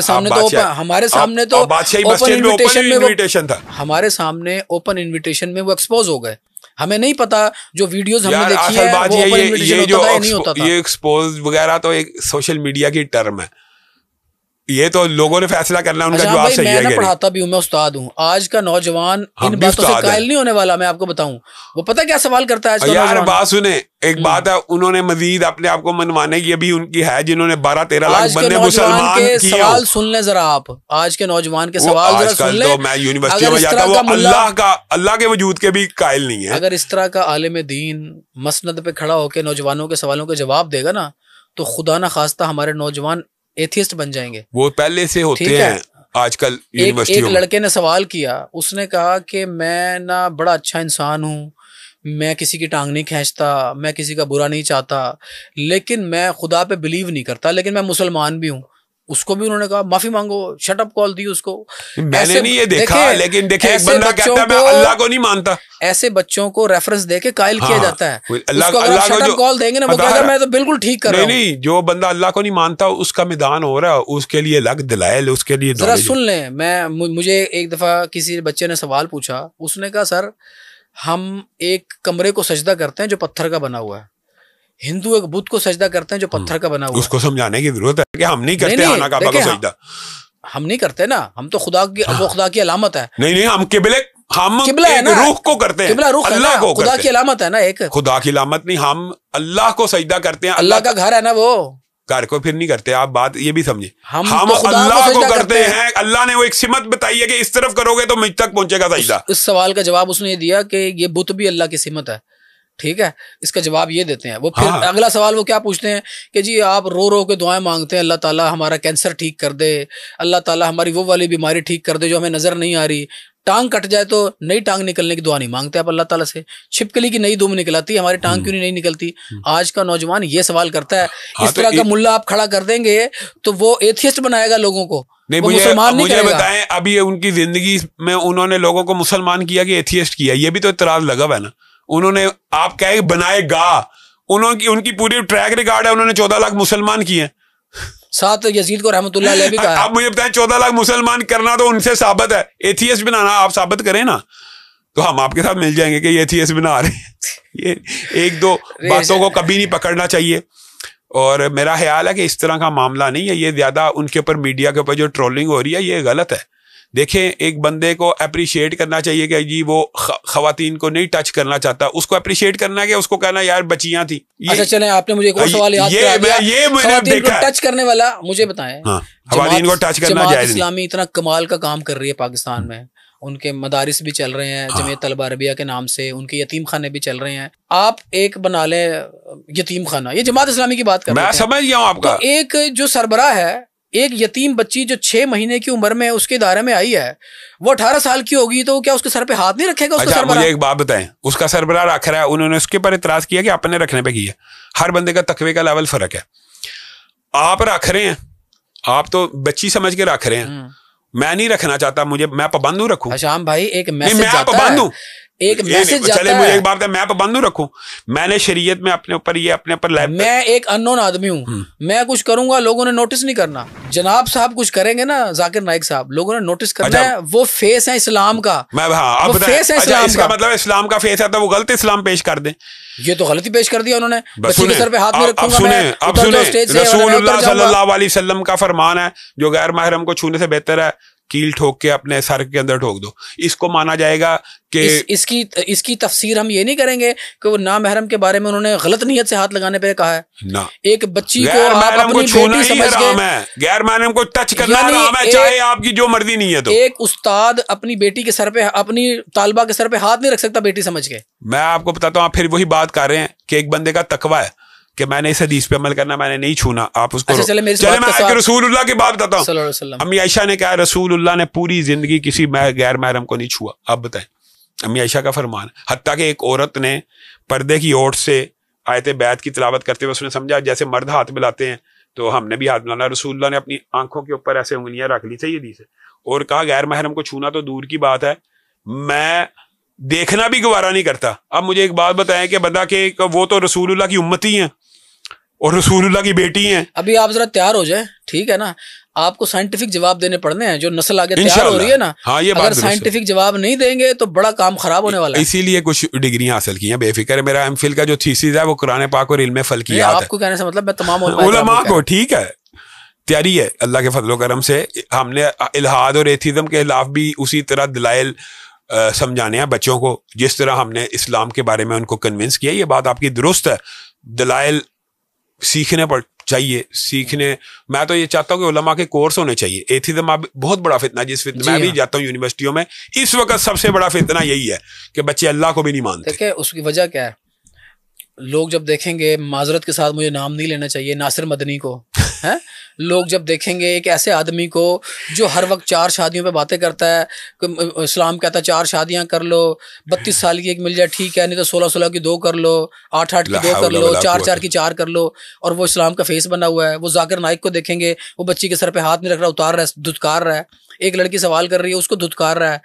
تو وہ منافقانہ معاشرہ نہیں کہہ رہا, وہ ان کو شٹ اپ کال دے رہا ہے, تو پھر وہ ایتھیسٹ ہی بنیں گے. نہیں, اس طرح کے رویوں سے ایتھیزم نہیں آتا. میں ویسے آپ کو ایک بات بتاؤں, دیکھیں بنیادی طور پہ ایتھیزم کی پرابلم کچھ اور ہے. جو لوگ کسی بھی مسلمان کا جو عمل ہوتا ہے نا, وہ کسی مذہب کو برا کرنے کے لیے نہیں ہوتا. یہ بات یاد ہے کہ میں اللہ معاف فرمائے, اللہ تعالیٰ محفوظ فرمائے, میں اگر شراب پیوں گا تو کیا اسلام میں شراب حلال؟ بھائی جو دکھتا ہے نا وہی بکتا ہے. ہاں لیکن شراب حلال تو نہیں ہو جاتی. اسلام تو نظر نہیں آئے گا. کہاں اسلام بھائی؟ ذاکر نائک اسلام ہے, آپ اسلام ہے, امام کعبہ اسلام ہے. بالکل نہیں ہے.